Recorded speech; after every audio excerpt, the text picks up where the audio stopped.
ओम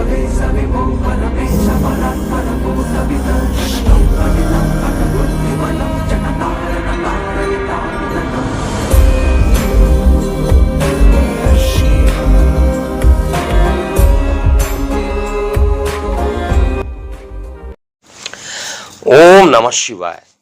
मैं हूं एस्ट्रोलॉजर के सिन्हा और मैं अपने यूट्यूब चैनल पर आप सभी का हार्दिक स्वागत करता हूं। प्रत्येक वर्ष वैशाख मास शुक्ल पक्ष तृतीय तिथि को हम अक्षय तृतीया के नाम से भी जानते हैं।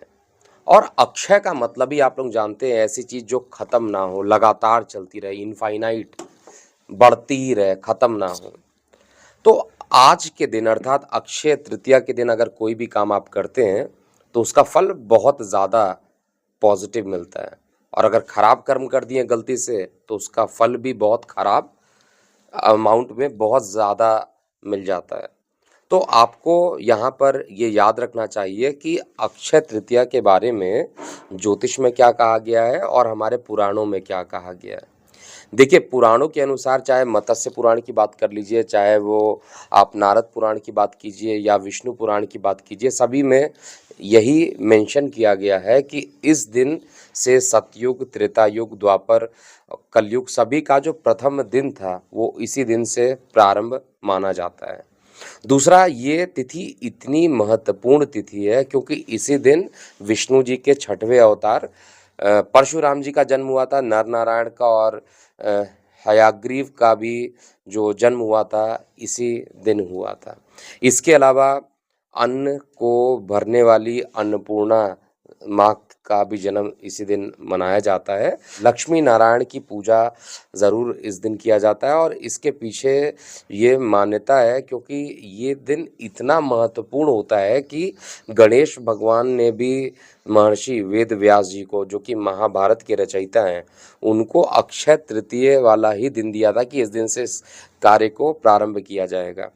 तो अक्षय तृतीया में जो भी आप काम करते हैं उसका जो पुण्य का फल, क्योंकि कभी भी खराब कामों के लिए वेद, धर्म, पुराण नहीं कहते, हमेशा अच्छे कार्यों की बात की जाती है। और ये अगर पूरे वर्ष में देखिएगा तो 3.5 दिन ऐसे होते हैं जहाँ पर ना ही आपको वार देखना होता, ना ही योग देखते, ना ही करण देखते हैं, ना ही तिथि देखी जाती है, सब पुण्य माना जाता है।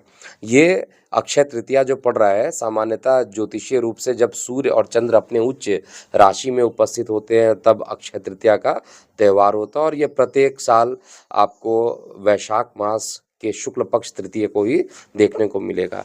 इस बार 22 अप्रैल एक ऐसा डेट आ रहा है जब देवगुरु बृहस्पति का भी राशि परिवर्तन होगा, और देवगुरु के राशि परिवर्तन का वीडियो ऑलरेडी आपको अलग से पोस्ट किया जा चुका है।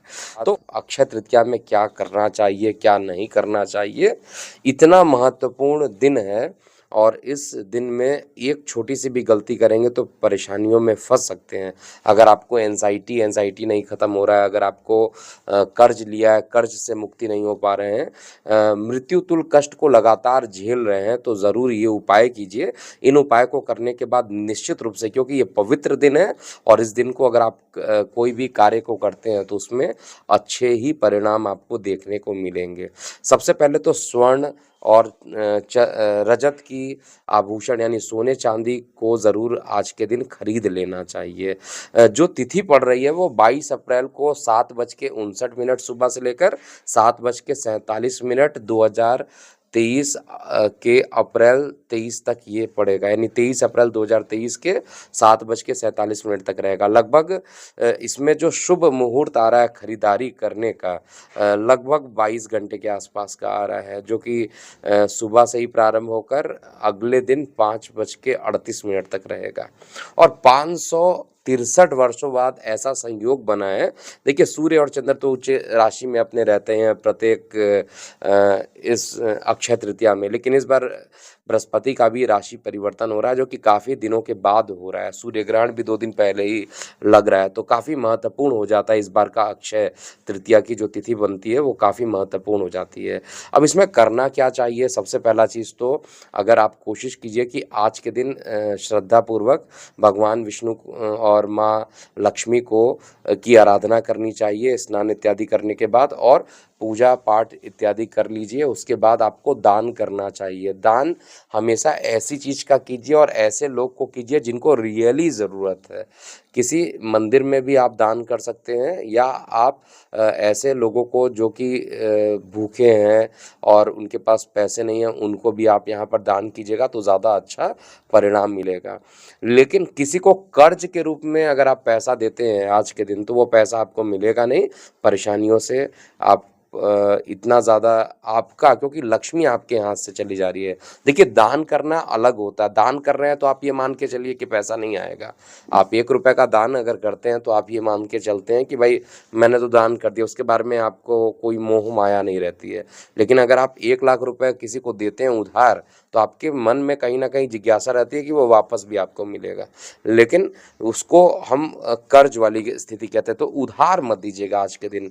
और दूसरा जो है, लोहे के सामान कभी मत खरीदिएगा। जो कारक ग्रह हैं आपके, उनका दान कभी भी नहीं करना चाहिए। आपकी कुंडली में जो कारक ग्रह हैं उनका दान कभी भी मत कीजिएगा, और जो योग कारक ग्रह हैं योग कारक या कारक ग्रह हैं उनका दान नहीं किया जाता है। जो मारक ग्रह हैं उनका दान कर सकते हैं। और प्रत्येक लगन में सामान्यतः मारक ग्रह जो होते हैं, जैसे मेष की बात किया जाता है तो इसमें शुक्र मारक बन जाते हैं, अति मारक की संज्ञा दी जाती है, तो उससे संबंधित चीज़ों का दान कर सकते हैं। इसके अलावा वृषभ लगन में अगर कहा जाए तो नारंगी कलर का या मंगल से संबंधित चीज़ों का दान कर सकते हैं। मिथुन में और कन्या में भी नारंगी कलर का आप दान कर सकते हैं। इसके अलावा कर्क में आपको ब्लैक कलर, काले रंग की चीज़ों का, सिंह में भी काले रंग की चीज़ों का दान करना चाहिए। इसके अलावा जो तुला लगन बनता है, तुला लगन में भी नारंगी कलर की चीज़ों का दान करते हैं तो बहुत ही अच्छा रहेगा, क्योंकि वो आपके मारक ग्रह बन जाते हैं। वृश्चिक लगन में अगर आपको दान करना है तो आप काले रंग की चीज़ों का दान कर सकते हैं, या आप शुक्र से संबंधित चीज़ों का दान कर सकते हैं। इसके अलावा धनु में और मीन में निश्चित रूप से कहा जाए तो हरे रंग के घास का या ग्रीन कलर का दान आप कीजिए। और साथ में जो शनि की जो राशि है, मकर राशि है, कुंभ राशि है, इसमें सफ़ेद कलर की वस्तुओं का दान करना चाहिए। ऐसा करने से आपका जो ये समय रहेगा वो और अच्छा रहेगा। इसके अलावा अगर आपके पास धन का अभाव है, आप किसी कारणवश से स्वर्ण या रजत नहीं खरीद पाते हैं, तो उस कंडीशन में आपको कौड़ी को खरीदना चाहिए, आपको धान खरीदना चाहिए, आपको दक्षिणावर्ती शंख खरीद लेना चाहिए। जो भी माँ लक्ष्मी को पसंद है और जो भी विष्णु भगवान जी को पसंद है, ऐसी चीज़ों की पूजा करके इसको लाल रंग के कपड़े में बंद करके आपको तिजोरी में रखने से जो धन होगा वो आने वाले समय में बढ़ता हुआ दिखाई देगा।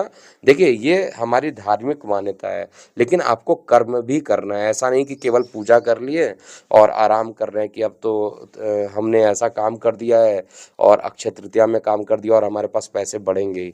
ऐसा नहीं होता है। आपने काम किया और सच्चे मन से आपने पूजा कर ली और सच्चे मन से आपको कर्म भी करना है। जब आप कर्म भी कर रहे हैं साथ में, तो आपको जो फल मिलेगा वो बहुत ही अच्छे तरीके से आपको उसमें वृद्धि होते हुए धन में आपको दिखाई देगा, जिससे दारिद्रता भी खत्म होगी। तो ये था पूरा अक्षय तृतीया 2023 के लिए शुभ मुहूर्त, शुभ समय जो मैंने बताया, और साथ में मैंने बात किया किस चीज़ का दान करना है, किस चीज़ का नहीं दान करना है। इसके अलावा भी आपको लगता है कि कोई भी चीज़ अभी बच गई है, आप कमेंट सेक्शन में ज़रूर लिखिएगा। मैं आपके प्रश्नों का उत्तर स्वयं कमेंट सेक्शन में लिखूंगा। अभी के लिए इतना ही। मैं हूँ एस्ट्रोलॉजर के एम सिन्हा। ओम नमः शिवाय।